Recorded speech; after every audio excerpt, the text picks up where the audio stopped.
20 years ago, retirement sounded a long ways away. I'm creeping in on 10 years to go to retirement, and I'm thinking, it's not that long. The golden years. And I want to age well.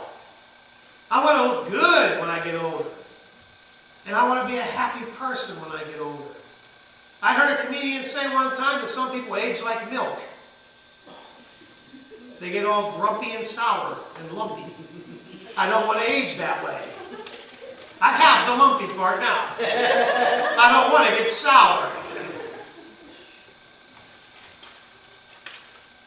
But I thought to myself, as I look around at us in our middle age, so to say, and younger, there is much we can learn from the senior saints. And they have much to teach us. Turn to Psalms 37 and verse 25.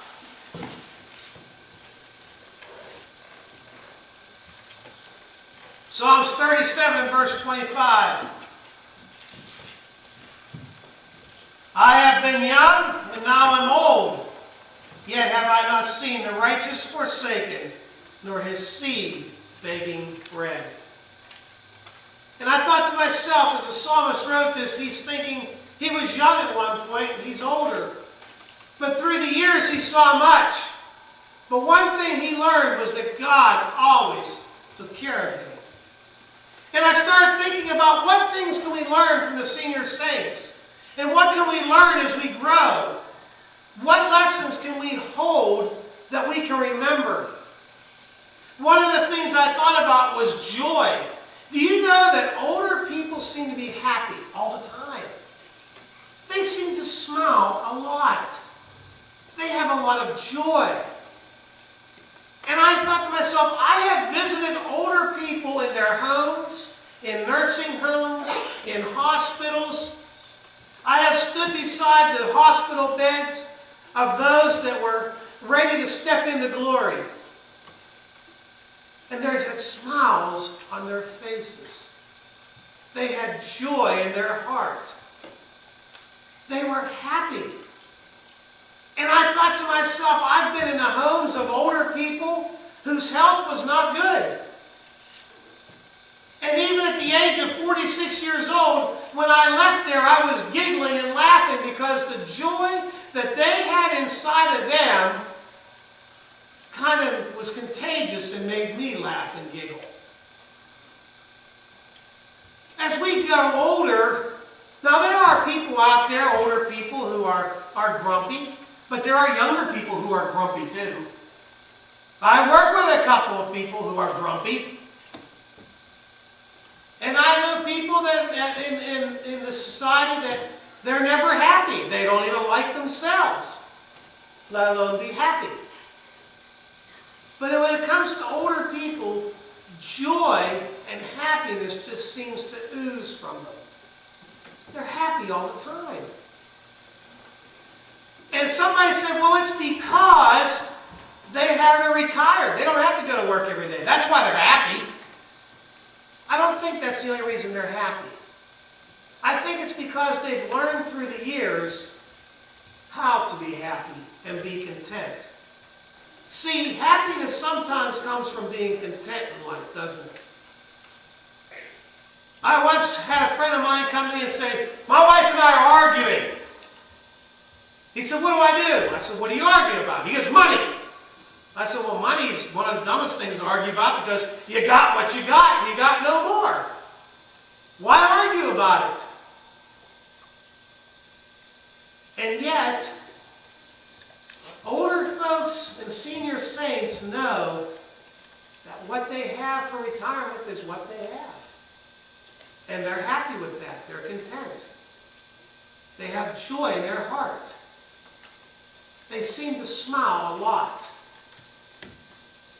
Another thing I've noticed that we can learn from the senior saints is patience. How many here say they are patient people? Not very many hands go up when I say about being patient. You know, one of the things I've seen with patience was I used to watch my dad. My dad was very quiet. Those of you that knew my dad, Dad had to be one of the most patient men I ever met in my life. He was quiet, soft-spoken, never said much. Even when guys he worked with would just really frustrate him, he was just patient and calm, and he didn't get upset about stuff. Me, I am not that way. Patience is not one of my strong points. My family will tell you that. I'm not a patient person. When I want something done, I want it done now. And it doesn't work that way in life. I'm learning that. But patience is something that we need to learn.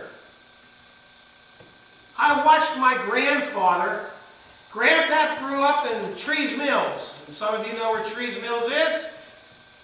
Down in the hollow behind the house, Grandpa would plant potatoes. And he would go down there, and Grandpa suffered from emphysema and black lung, and he didn't breathe too good. But he would patiently go down there with a small shovel, and he would dig a little bit, and be patient about it.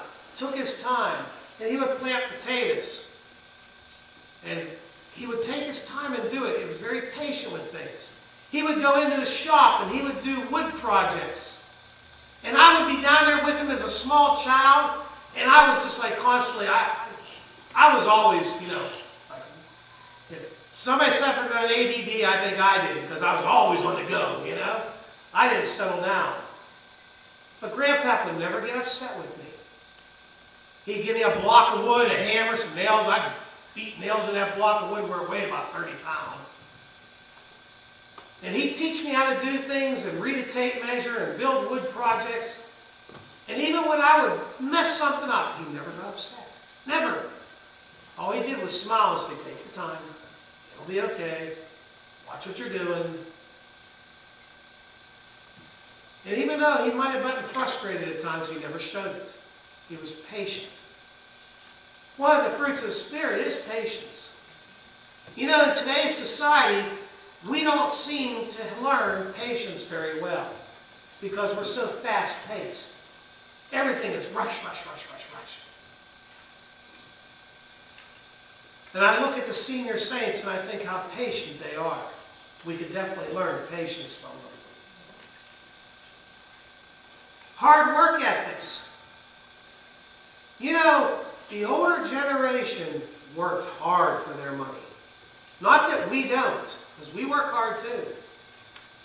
But they just went all the time. And they would go from sunup till sundown and beyond. And they worked hard. They worked hard.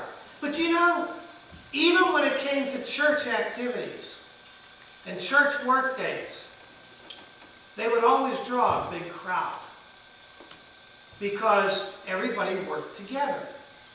They knew that the work needed done and it wasn't going to get done on its own. I can remember years ago we had a camp, the Baptists had a camp called Camp Coba-Coipa down in the outskirts of Leechburg. And work days there were awesome.